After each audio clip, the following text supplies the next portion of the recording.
Assalamualaikum warahmatullahi wabarakatuh.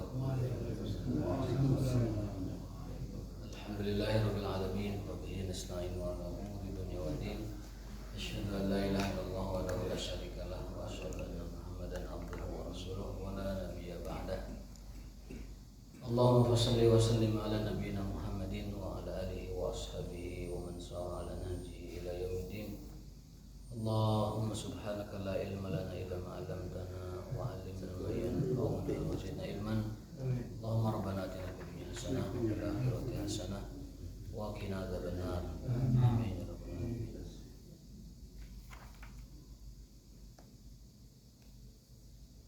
Bapak sekalian dimuliakan Allah Subhanahu wa taala, kita akan melanjutkan kajian hadis ya.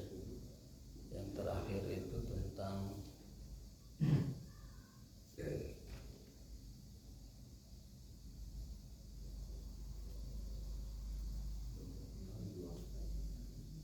apa kemarin?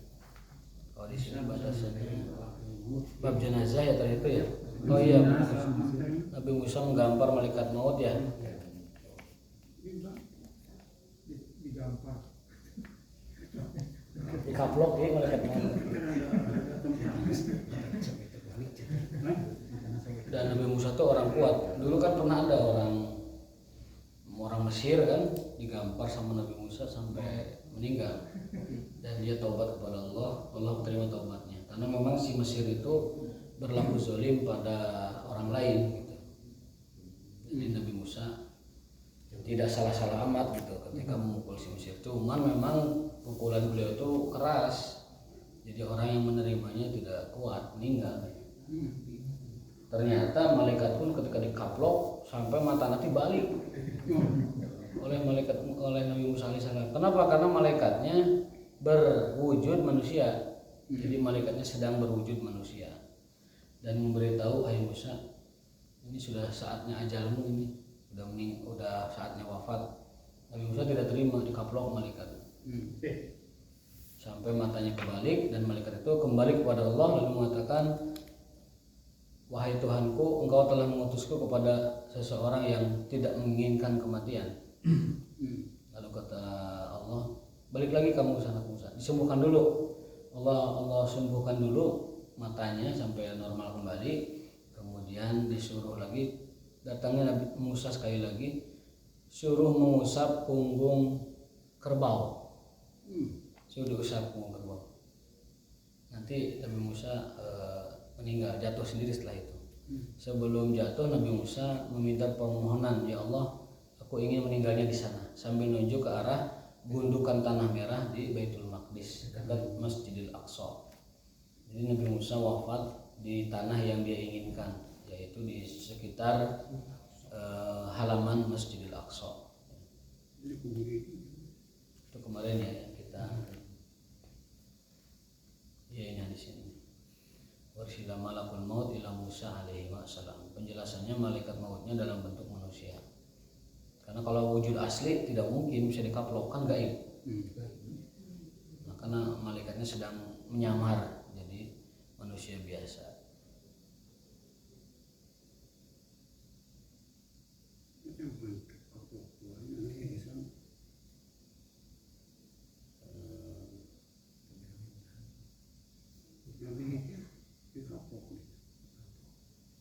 Nah ini hadis berikutnya. Bismillahirrahmanirrahim. An Uqbah bin Amir radhiyallahu ta'ala anhu anna Nabi sallallahu alaihi wasallam kharaja yawman fa shalla ala ahli Uhudin salatahu ala al-mayyit summa sarafa ila al-minbar fa qala inni faratun lakum wa ana syahidun alaikum wa inni wallahi la anduru ila haudi al-an. Jadi Rasulullah SAW ketika memakamkan para syuhada Uhud, orang-orang yang gugur di perang Uhud, Rasulullah SAW berpidato dan mempersaksikan bahwa ini semua yang meninggal aku saksikan mereka adalah syahid. Dan beliau mengatakan, sungguh aku melihat dari arah sini telagaku di sana di surga. Jadi telaga Rasulullah SAW itu sudah terlihat oleh beliau ketika beliau berpidato di Gunung Uhud. Wa inni u'titu mafatiha khazainil ard, dan aku diberikan kunci-kunci perbendaharaan dunia. Artinya apa? Artinya umatnya itu nanti akan menaklukkan dunia, dan itu terbukti di zaman para khalifah berikutnya. Au mafatihal ardi, kunci-kunci bumi, ya, kunci-kunci dunia itu telah diberikan kepadaku, kata Nabi SAW. Wa inni wallahi ma akhafu alaikum an tusyriku ba'di. Demi Allah, mulai saat ini dan seterusnya, aku tidaklah mengkhawatirkan kemusyrikan yang terjadi pada kalian. Artinya para sahabat Nabi sudah bertauhid, sudah beriman, itu semacam ada jaminan tidak mungkin mereka berbuat musyrik kembali. Jadi para sahabat Nabi tidak mungkin berbuat kemusyrikan kembali. Walakin akhafu alaikum an tanafasu fiha. Tetapi yang aku khawatirkan adalah kalian saling berlomba-lomba di dalamnya. Maksudnya berlomba-lomba dalam urusan dunia. Kan aku diberikan kunci-kunci dunia. Dunia itu dibuka bagiku, ditaklukkan. Apapun yang aku inginkan, umatku inginkan bisa. Terutama di zaman Umayyah, zaman Abbasiyah, kemudian di Eropa zaman Andalusia, itu umat Islam benar-benar menguasai dunia. Dunia itu dibuka lebar oleh Allah untuk mereka. Nah, oleh Nabi SAW diingatkan, demi Allah, aku tidak mengkhawatirkan kalian berbuat musyrik kembali. Jadi beliau itu menjamin sahabat tidak mungkin berbuat musyrik kembali. Dan para tabi'in, umat-umat terdahulu, generasi salaf, mustahil dan tidak mungkin berbuat musyrik kembali ke masa jahiliyah, gitu, nggak mungkin. Justru yang aku khawatirkan adalah kalian tanafasu munafasah musabaqah fi dunia, dalam urusan dunia, dan itu fakta.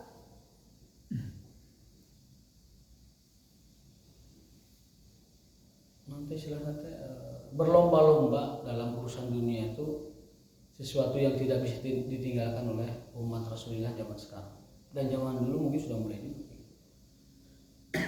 Ada sultan mengincar kekuasaan saudaranya yang sultan lain. Ada raja menginginkan kerajaan dari yang lain, padahal raja ini masih berkuasa. Ada orang kaya menginginkan kekayaan yang lebih, ada orang miskin yang mengincar kekayaan si kaya. Dan sesama mereka saling tanafasu munafasah, berlomba-lomba. Ini yang Rasul takutkan. Bahkan dalam hadis lain ada redaksi yang sedikit berbeda. Mal faqru akhsha alaikum. Bukanlah kemiskinan yang aku takutkan pada kalian. Bukan kemiskinan yang aku takutkan. Umat Islam diberi kemiskinan mah karuan. Umat Islam dikasih kemiskinan kuat. Dia tidak akan menanggalkan imannya. Kajian perang, disuruh kafir, kajian perang. Dilarang sholat, kajian perang. Islam. Walakin akhsha an tuftaha alaikumud dunya. Justru yang aku takutkan adalah ketika dunia dibuka bagi kalian. Kalian berlomba-lomba, berbondong-bondong, saling berebut, saling cakar. Itu yang saya takutkan. Dan bukti dalam sejarah itu, bahkan ketika Nabi masih hidup itu sudah terjadi. Waktu perang Uhud kan, pasukan panah kan disuruh, kalian jangan tinggalkan bukit, apapun kondisinya. Ternyata melihat ghanimah murudul, tersisa panglimanya. Akhirnya Khalid balik arah, waktu dia masih musyrik, dan mengalahkan kaum muslimin. Bahkan Rasul pun terluka di perang itu, luka yang sangat serius. Giginya patah, keningnya berdarah. Ada ibu-ibu yang ngawal beliau, itu katanya badannya tuh sampai seperti landak oleh panah dan tombak, juga landak. Nah, itu kesalahan yang sebenarnya bisa dihindarkan, tetapi itulah karena dunia itu tarikannya begitu dahsyat, sampai-sampai tingkah mereka hampir-hampir membahayakan nyawa nabinya. Meskipun Allah pasti akan membela dan menolongnya, tetapi secara teori manusia Allah menginginkan Rasulnya untuk melakukan perjuangan, berjihad dan berdakwah. sebagaimana manusia pada umumnya. Itulah sisi kemanusiaan Rasulullah SAW. Di dalam hadis lain ada lagi, inna syaitana tai'asa, sesungguhnya syaitan putus asa, an yu'bada fi jaziratil Arab, untuk disembah di seluruh jazirah Arab. Jadi Rasul sudah dikasih tahu oleh malaikat bahwa syaitan itu tidak akan lagi mau dan sudah putus asa untuk dijadikan sesembahan di jaziratil Arab. Berhala sudah dihancurkan, patung-patung dicacagan, dihancurkan. Dan Rasul mempersaksikan itu. Syaitan sudah putus asa, tidak bisa lagi disembah di jazirah Arab. Walakin taharrusya, tapi Rasul ingatkan, namun kemudian setelah itu kalian akan berpecah belah. Nah itu. Kalau hadis yang ini, hadis yang dua pertama tadi, yang Rasul takutkan adalah justru ketika umat Islam kaya dan berkuasa. Kalau yang hadis yang ini, justru yang Rasul takutkan adalah ketika umat Islam berebut kekuasaan,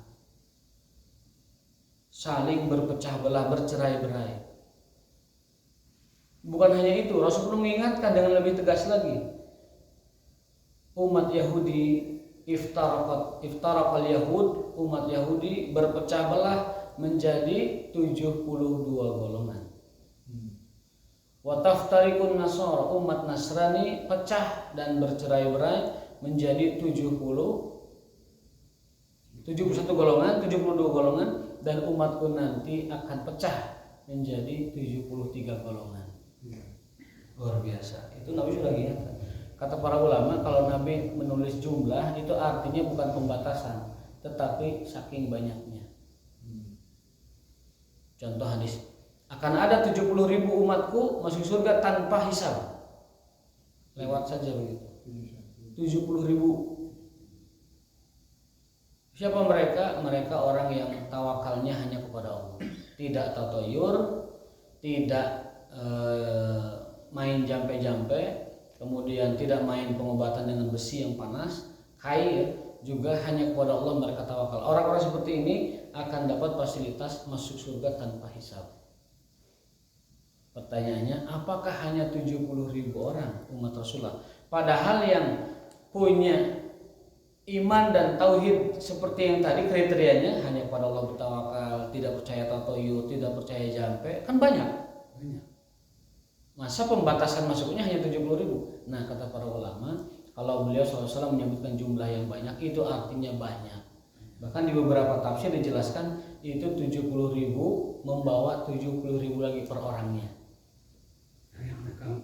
Ya, jadi 70.000 orang, setiap 70.000 itu satu orangnya, per satu orangnya membawa 70.000 lagi. Per satu orang. Berarti 70.000 kali 70.000. 49 juta. Miliar juta. Miliar. Dan umat manusia sudah zaman Adam alaihissalam sampai nanti hari kiamat entah jumlahnya berapa. Per hari ini aja jumlah umat manusia berapa? 7 miliar. Itu tafsir dari para ulama. Dia bukan hanya 70.000, tapi dia bawa 70.000. Dalam keterangan lain maksudnya adalah itu saking banyaknya jumlah, disebutkan 70.000. Meskipun ada yang memahami tekstual, ya udah 70.000 aja. Ada yang tekstual. Namun saya lebih condong kepada pendapat bukan hanya 70.000, tetapi itu saking banyaknya. Saking banyaknya. Itu dapat kita pelajari dalam hadis lain. Salasuna kadzabun, kata Nabi SAW, akan ada 30 orang yang ngaku jadi Nabi. Akan ada 30 orang, salasun, 30 orang kadzabun yang ngaku Nabi. Berdusta. Dalam arti mengaku Nabi. Di zaman beliau sudah ada. Di zaman para sahabat. Musailamatul kadzab. Kemudian Sajah. Kemudian Al-Aswad, Al-Insi. Itu sudah nabi-nabi palsu sudah muncul. Nabi zaman setelah Rasul, Nabi menyebutnya ada 30. Nah, faktanya orang yang ngaku nabi itu sampai sekarang jumlahnya sudah lebih dari 30. Mungkin ribuan. Di Kuningan ada yang ngaku nabi, guru matematika. Di Madura ada Musodek, Lia Eden. Terus siapa itu yang di Bandung pernah ada nggak ngaku nabi? Di Balenda. Pokoknya banyak lah. Yang jelas di setiap negara aja sudah lebih 30. Belum lagi negara lain. Maka Nabi SAW mengingatkan, salah sunnah kadzabun akan datang nanti setelah aku meninggal dunia 30 pendusta yang aku nabi. Faktanya sudah lebih dari itu jumlahnya. Maka ini menegaskan bahwa jumlah tersebut menunjukkan banyaknya. Nah, Rasulullah SAW mengingatkan bahwa setan sudah putus asa untuk disembah di Jazirah Arab. Sudah nggak mungkin lagi ada orang yang musyrik nyembah setan di wilayah Jazirah Arab. 1-2 oknum mungkin ada aja. Tetapi kata beliau, yang aku takutkan bukan kalian menyembah setan, tapi kalian berpecah belah, bercerai-berai sehingga kalian menjadi lemah. Dan itu fakta. Sekarang negara-negara Arab udah sejahtera dengan negaranya aja, masing-masing gitu. Melupakan kaum muslimin yang lain, tidak memperhatikan kaum muslimin yang lain, tersekat-sekat oleh batas-batas geografi, ya. Dan kepentingan yang dia pikirkan hanya kepentingan negaranya, tidak kepentingan yang lain. Nah, itu yang Rasul takutkan. Di sini beliau mengkhawatirkan umat Islam bersaing dan berlomba-lomba dalam dunia. Di hadis lain Rasul mengingatkan umat Islam kelak nanti akan berpecah belah meskipun mereka sudah menjadi ahli iman. Karena itu apa? Itu ujian dan fitnah bagi mereka.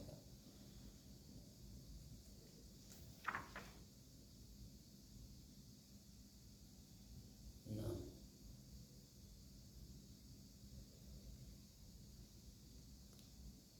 ini hadis berikutnya cukup panjang-panjang ya.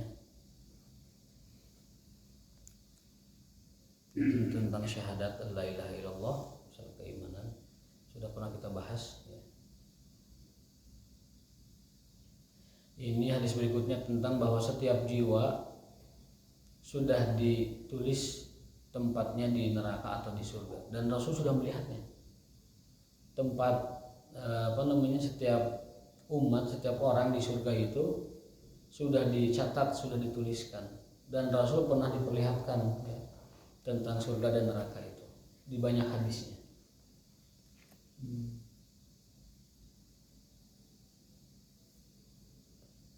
Nah, di hadis yang 656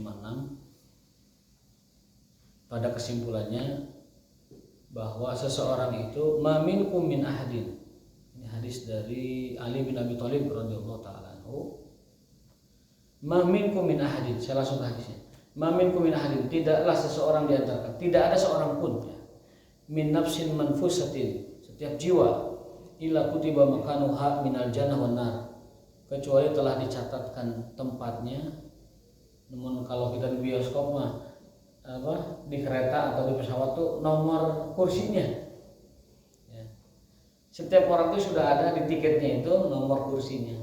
Pas boarding pass itu kan ada tuh nomor tiket. Kalau nggak di tempat itu bukan tempatnya, diusir bisa. Itu perbandingan pesawatnya, dan kita tidak sedang membandingkan. Ila kutiba makanuha minal jannati, begitu yang di neraka sudah ditulis itu tempatnya. Ila waqad kutiba, dan dituliskan syaqiyatun am sa'idah. Ini jiwa yang akan bahagia, ini jiwa yang akan sengsara. Ini jiwa yang akan diazab, ini jiwa yang akan diberi kenikmatan.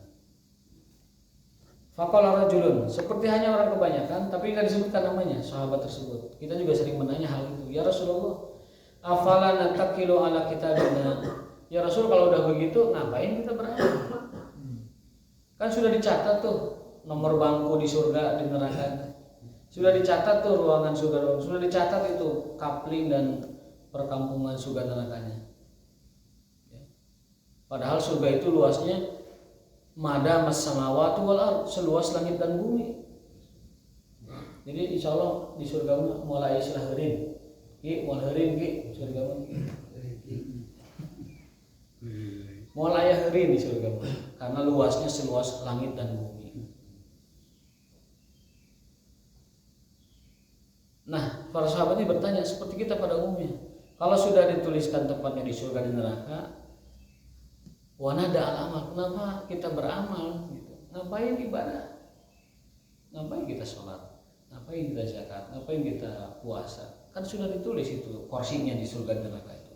Boarding pasnya udah aja ikutin gimana alur takdirnya gitu. Faman kana min ahli sa'adah fayasiru ila amali ahli sa'adah. Kalau orang sudah ditakdirkan bahagia, maka dia akan bahagia. Ini kata sahabat ini. Wa amman kana min ahli syaqawah, kalau ditakdirkan sengsara ya pasti sengsara. Ngapain kita beramal? Itu persepsi para sahabat. Lalu beliau menjawab, qala amma ahli sa'adah fayuyassiruna li amali sa'adah. Kata Rasulullah, kalau orang ditakdirkan bahagia, itu nanti dia akan dimudahkan selama hidupnya untuk mengamalkan amal-amal yang mendorongnya ke sana. Wa amma ahli syaqawah, adapun orang yang ditakdirkan sengsara nantinya sudah diarahkan dari mulai kecil dia lahir, dia menjadi orang yang sengsara. Jadi sengsara dan penyebab sengsara dua-duanya sudah diciptakan oleh Allah. Jadi pisang saraeun teh sudah ada itu langkah-langkahnya. Dari mulai kecil sekolah teu beres, kemudian misalkan bergaulnya tidak memadai, ilmunya tidak diberi oleh Allah Ta'ala, mindset orang yang sengsara dan sebagainya, itu sudah dari kecil sudah diarahkan begitu. Darah sengsara, ya iya kenyataan gitu. Yang bahagia juga sama, dari kecil sudah oleh Allah sudah siapkan itu penyebab-penyebabnya itu, asbabiahnya itu. Sekolahnya bagus, rankingnya bagus, punya jiwa entrepreneur, kemudian orangnya rajin bekerja, orangnya motekar, orangnya sehingga dia lurus dengan takdirnya, jadi bahagia. Ini untuk ukuran dunia, belum lagi akhirat nanti. Kalau ditakdirkan bahagia akhirat itu dari sejak di dunia sudah diarahkan itu. Orangnya senang sholat, orangnya senang ke masjid, orangnya senang berbagi, orangnya senang berzikir, tilawat Al-Quran, sudah diarahkan itu. Nukapi kanarakeun, dia sudah diarahkan. Mabok, zina, dosa besar, syirik, segala rupa sudah disiapkan itu. Sehingga pas menemui takdirnya itu dia sudah sempurna mendapatkan jatahnya. Itu jawaban Rasul SAW, bahwa orang itu akan dimudahkan untuk meraih dan menjalani takdirnya. Yang kedua, kenapa kita tetap harus beramal dan beribadah? Jawabannya adalah karena kita tidak mengetahui apa yang ditakdirkan untuk kita. Kan sudah jelas tuh nomor bangku atau nomor kapling di surga di neraka itu udah jelas. Tapi kita tidak pernah tahu di mana kapling kita nanti. Kan tidak tahu, tidak dikasih tahu. Maka karena kita tidak tahu, berusahalah dengan memperbanyak amal dan ibadah kepada Allah Subhanahu wa taala. Karena kita tidak tahu. Lalu beliau mengutip ayat, fa amma man a'ta wattaqa, dan adapun orang-orang yang banyak bersedekah lalu bertakwa kepada Allah, dia akan didekatkan kepada surganya. Nah, jadi Allah kasih sebab-sebab nih, kalau kamu mau mendekati surga ini jalannya. Kalau kamu mau neraka ini dekat jalannya ke sini. Jadi Allah kasih tahu. Ya. Fa amma man a'ta wattaqa wa saddaqa bil husna fasanuyassiruhu lil yusra. Adapun orang yang a'ta berbagi sedekah, wattaqa dia bertakwa, wa saddaqa bil husna dia beriman kepada hari akhirat, surga, fasanuyassiruhu lil yusra, akan kami mudahkan jalannya menuju itu, menuju surga. Yusra itu surga. Dan ada juga yang menafsirkan tambahan kemudahan di dunia juga. Jadi bukan hanya yusra di akhirat berupa surga, yusra di dunia juga bisa berupa kemudahan dalam hidup. Apa kuncinya? A'ta wattaqa, bersedekah dan bertakwa, wa saddaqa bil husna, dan beriman kepada hari akhir. nanti Allah mudahkan urusan di dunianya dan Allah mudahkan urusan di akhiratnya dengan surga. Itu beliau mengutip ayat itu ketika ditanya tentang takdir, bahwa orang sudah ditentukan tempatnya kesana kemari, surga neraka. Lalu Rasul jelaskan bahwa setiap orang akan dimudahkan meraih jalan surganya atau jalan nerakanya, jalan bahagianya atau jalan sengsaranya. Dan kalau mau bahagia, ini loh kuncinya, ngutip ayat. Fa amman atawa taqa wa saddaqa bil husna. 3. 1 banyak sedekah, 2 bertakwa, 3 beriman kepada hari akhir.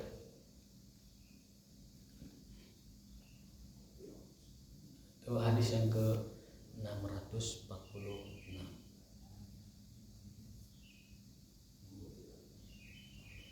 Hadis yang ke 647.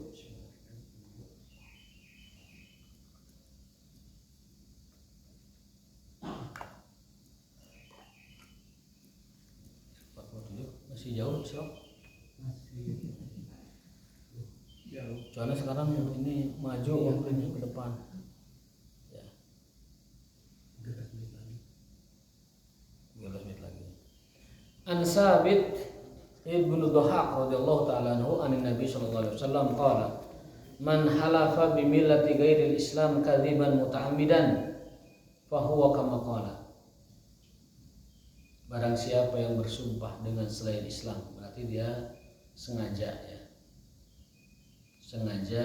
bersumpah dengan selain ajaran Islam, kadziban muta'ammidan, dia berdusta dan sengaja, fahuwa kama qala, maka dia dicap sebagai itu, pendusta dan berdosa.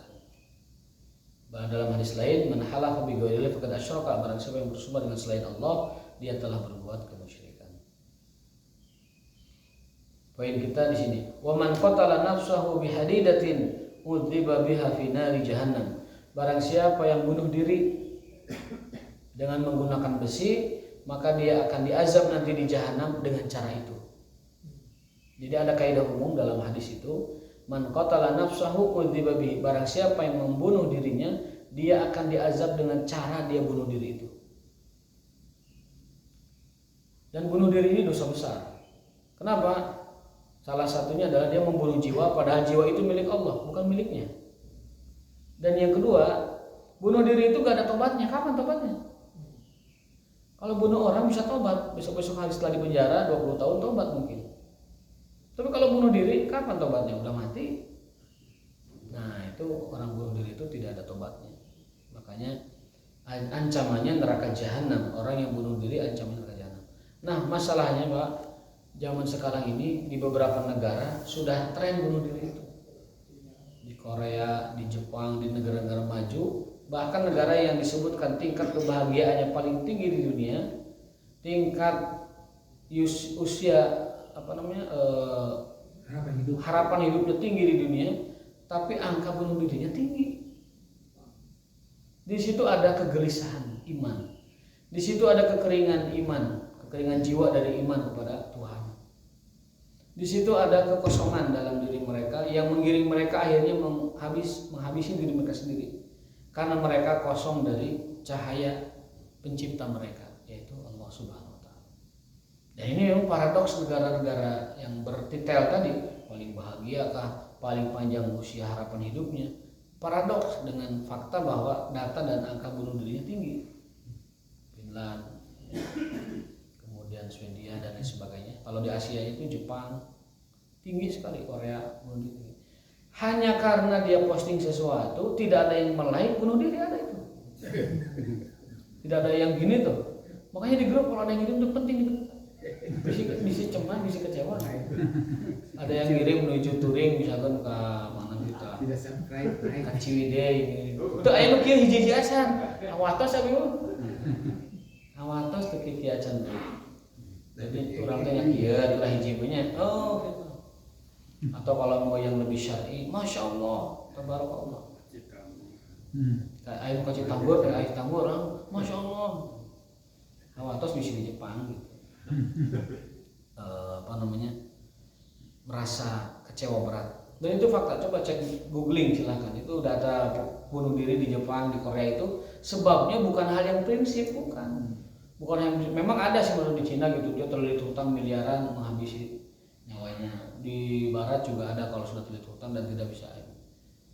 Ada yang sama sekali bukan hal prinsip gitu. Posting di medsos nggak ada yang nge-like, bunuh diri. Followersnya hilang, bunuh diri, ada itu. Jadi misalkan awalnya tuh 1 juta followers public figure, kemudian tiba-tiba berkurang sepertiganya, berkurang 2/3 gara-gara mungkin ada sesuatu yang masyarakat tidak suka, dia unfollow, mereka unfollow. Itu mereka sampai bunuh diri untuk itu. Jadi karena jiwa mereka tidak terhubung dengan penciptanya, kosong hati mereka dari iman kepada penciptanya, akhirnya mereka bunuh. Nah, Nabi SAW mengancam orang yang bunuh diri, dia akan diazab dengan cara dia bunuh diri. Khusus buat orang yang bunuh diri, azabnya itu khusus. Dibunuh dengan cara diazab dengan cara dia membunuh dirinya. Kebayang kalau bunuh dirinya nabrakan maneh ka kareta. Eta di narakana mungkin disiksa, ditabrak deui ku kareta. Terus-terusan hirup ditabrak deui, hirupkeun deui, tabrak deui. Nauzubillah. Kenapa? Karena dia telah mencabut nyawa yang bukan miliknya. Nyawa itu milik Allah, bukan miliknya. Tapi dia hilangkan dari jasadnya. Nauzubillah. Nah, ada keterangannya di sini. Kana birajulin jirahun faqatala nafsahu. Bahkan ada orang yang sudah kena luka. Dulu ada orang ketika perang kena luka kan, kena tombak. Teu kuat nahan ka nyeri. Aduh teu kuat nyeri pisan kena tombak. Akhirnya ngambil pedang ditunceleupkeun. Bunuh diri. Jadi udah luka dia tuntaskan bunuh diri. Sebenarnya nggak boleh. Biarkan mati sealami mungkin gitu. Jangan bunuh diri. Apa kata Allah SWT? Badaroni abdi binafsi. Kata Allah, dia telah mendahuluiku. Miheulaan eta jelema. Padahal dia sedang perang fisabilillah. Bahkan kerjihan pun kita nggak boleh membunuh diri kita. Bahkan luka sebesar apapun tidak boleh membunuh diri kita. Maka saya mau pernah ditanya apa hukum euthanasia? Apa euthanasia? Koreksi kalau saya lah. Bunuh diri secara medis. Karena sudah tidak ini banget gitu. Dok, suntikan lah. Pang suntikan. Di beberapa negara Eropa ada yang undang-undangnya melegalkan. Tapi di beberapa negara melarang. Termasuk Indonesia masih melarang. Itu muncul opini itu ketika Covid, Pak. Ketika Covid dibahas kembali itu undang-undang euthanasia. Apakah akan dipilih jalan itu atau tidak? Karena katanya, saya kurang tahu, katanya COVID itu benar-benar menyiksa, suntik mati. Benar-benar COVID itu benar-benar orang sampai ada yang dirawat sebulan, 2 bulan, sampai 3 bulan, akhirnya meninggal juga. Ustaz, kalau kasus yang divonis mati itu gimana? Nah, nanti kita akan ke situ. Nah, jadi apapun konteks dan kondisinya, yang namanya membunuh jiwa itu tidak boleh, haram hukumnya. Bahkan ketika perang sudah luka di badan berdarah-darah, tidak boleh dia bunuh dirinya. Apa kata Allah? Badaroni abdi miheulaan eta jelema. Maksud Allah itu kapanpun bisa ngambil nyawanya gitu. Tapi dengan cara seperti itu tentu tercela. Badaroni abdi miheulaan eta jelema, miheulaan kaula cek. Apa konsekuensinya? Haram tu alihil jannah, aku haramkan surga baginya. Orang bunuh diri, Allah haramkan surga baginya. Kenapa? Miheulaan takdir atau miheulaan Allah nyebutnya. Karena Allah tidak mau didahului, ya hamba mendahului. Nah, kalau vonis mati, karena itu ada pengecualian. Kan di dalam hadis itu ada bahwa manusia itu haram darahnya, haram kehormatannya, dan haram hartanya. Illa bihaqqil, gugah. Illa bihaqqil Islam, kecuali dengan hak Islam. Apa hak Islam itu? Satu, murtad. dan memusuhi, jadi musuh. Murtad boleh dibunuh. Murtad yang memusuhi. Murtad memusuhi, karena zaman dulu kalau orang murtad itu lari ke pihak lawan, berperang melawan umat Islam. Iya. Khianat. Yang kedua, as-sayyibu zani. Kolot, geus kawin, zina. Boleh dibunuh, rajam, tapi mekanisme pengadilan. Dan sudah kita cerita yang namanya rajam itu susah pembuktiannya.